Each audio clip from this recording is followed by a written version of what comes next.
Turn the house lights on if you would, yeah. Nobody likes to ask a question in the dark.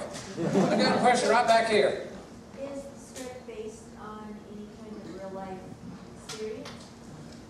It's a mix of actual events and of mine, you know, people I knew, and some of it's just straight out fiction.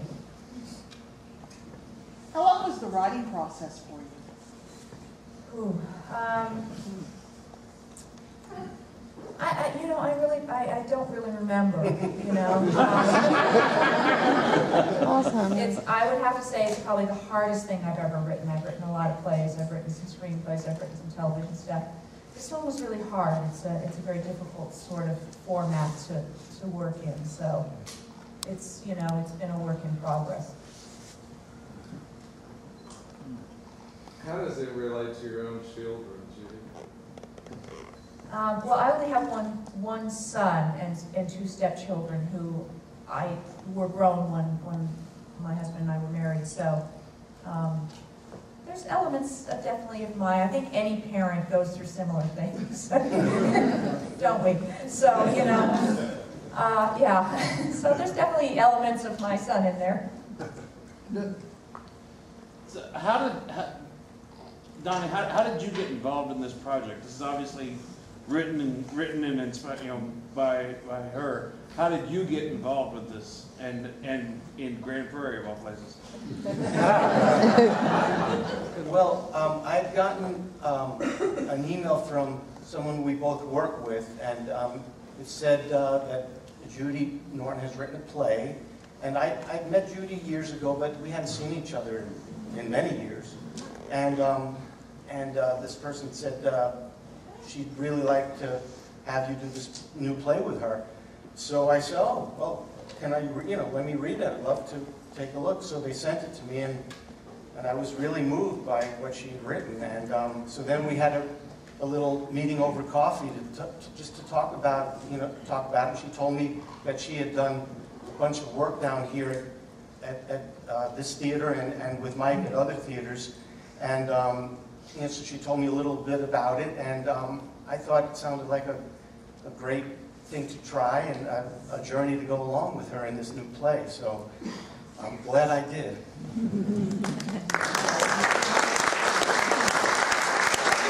The Happy Days guys ever get back together? Well, the guy, Anson Williams, who played Potsy, he and I see each other all the time. We get together once a week, and we're working on a project together now. And I had lunch with Henry Winkler about a month ago, and spoke with Ron on the phone about 2 weeks ago.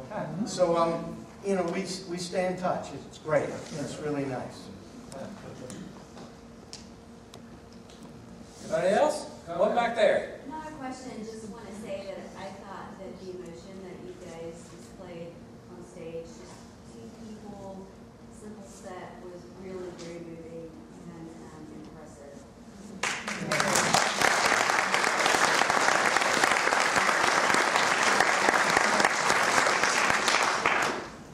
I think that's it. I want to hear, okay. Yeah, missed you, sorry. Yeah, great performance. Since I went to the Air Force Academy, I have to tell you it's in Colorado, not Maryland. The Naval Academy is in Maryland. That's our academy, the Naval Academy in Maryland.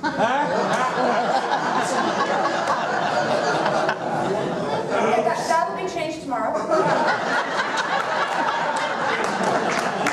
I don't know how I wrote it, because I researched all this stuff, so it must have just been one of those. Actually, they moved. They just it was an overnight thing, Anybody else? Fictional, we took literary. What about over here? I would be curious to know how, Judy, your being in the Waltons as a child, how that impacted your life personally.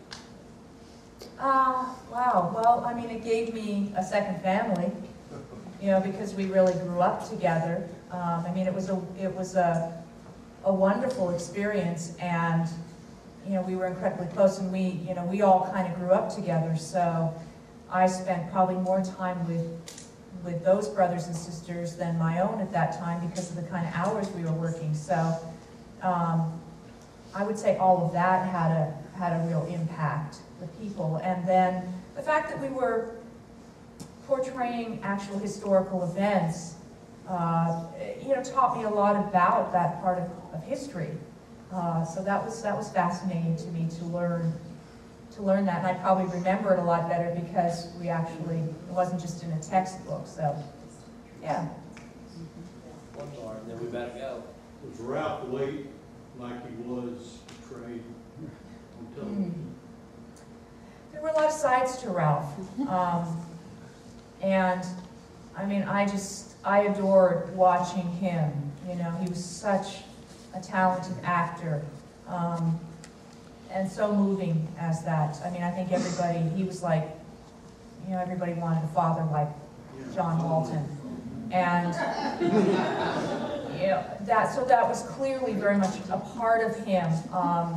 He openly talked about the fact that he had been an alcoholic, and it was actually that role, and after about the first season that he said one day he was looking at all of us around the kitchen table, all the kids, and just like, he said, I felt like such a fraud because all of you were looking at me like, I was your father, he said, and I wanted to, in a sense, it was like he wanted to be that image that we were looking to him to be on the show, and he went to an AA meeting and never looked back. I mean, not that it was easy for him, but it changed his life, and so he had a lot of things in his background that I think were difficult for him, but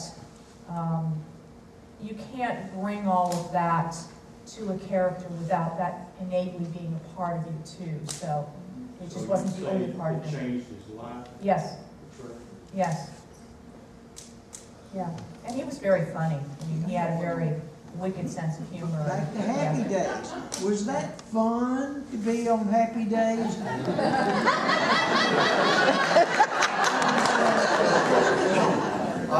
It was great fun.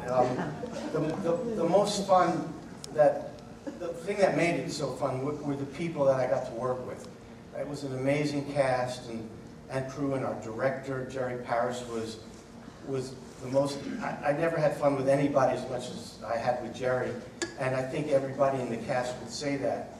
And that generated throughout the cast, and we respected each other in what we were doing, because we worked, even though it looked like it was just a bunch of fun and kind of crazy times, we really worked hard at it, and we took it very seriously to make it look that way. And then playing in the 50s and doing, going back to that era, it was a lot of fun. I grew up, I was born in '53, so I was around in the 50s, more of a 60s for my teenage years, obviously, but yet the 50s was always there. It was in your subconscious. So getting to play that era was a lot of fun. And like I said, the people that we worked with, that was what really made it for me. All right. Thank you. We're going to be out front for just a little bit, for if y'all need some autograph, you'll do it fast.